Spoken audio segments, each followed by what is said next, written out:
for Jamaicans. Yes. Now, the chains that's around our necks from the colonial masters, we can remove it for ourselves. They're not going to freely remove it. They won't. For instance, the Rastaman gave the key to Mark Bullen and said, take the chain off of my neck. Now, he's still mentally enslaved. Respect to the Rastaman in the group, but he is still mentally enslaved. Yes. And I'll say this. Imagine you have a chain around your neck. You have a lock on the chain. And you have the key in your hand. And you're going to give it to somebody else to take the chain off your neck? Does that make sense? No. It doesn't make any sense. And hear how bad Mark Golden was. He has to be Moses. The man take the key and hold it up like he's going to lead this man out of his mental slavery. Look what the man said, brethren.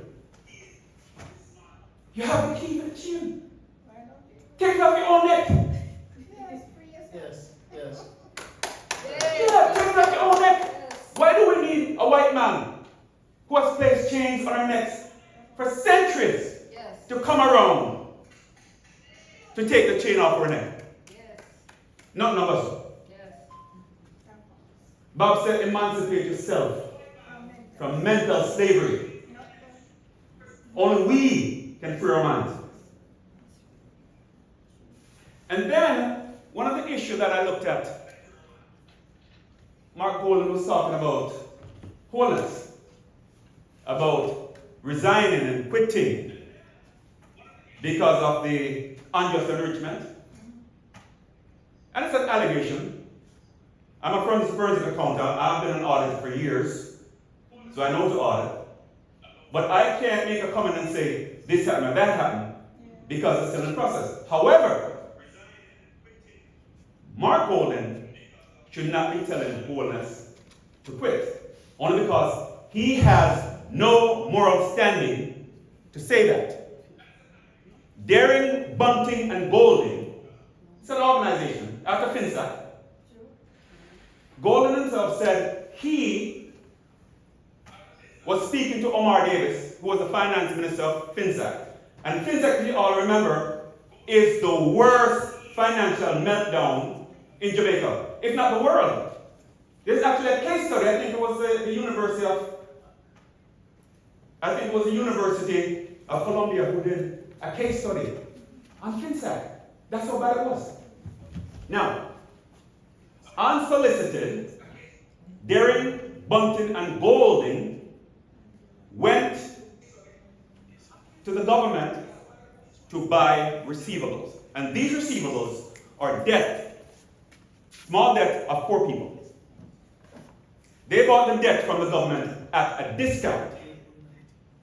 Discounted. And within 3 months, Mark Golden, Bunting, and Daring made about 175 million Jamaican dollars. Yes, within 3 months. So he has no moral standing to speak about immorality in government.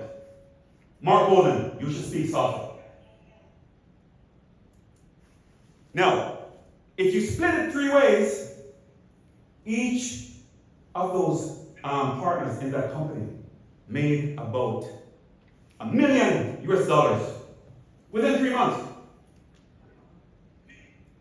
So, if this is the same strategy, Mr. Golden, that you're going to bring to the people, from the private sector into government, what would we expect of you? You're as guilty as Andrew Holiness.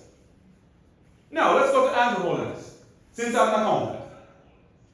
If you take money from a not-for-profit entity, which is a separate legal entity that can sue and be sued, and you invest that money into your name, it's called conversion.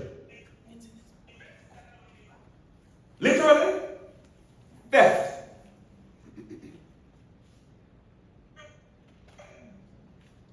Literally theft.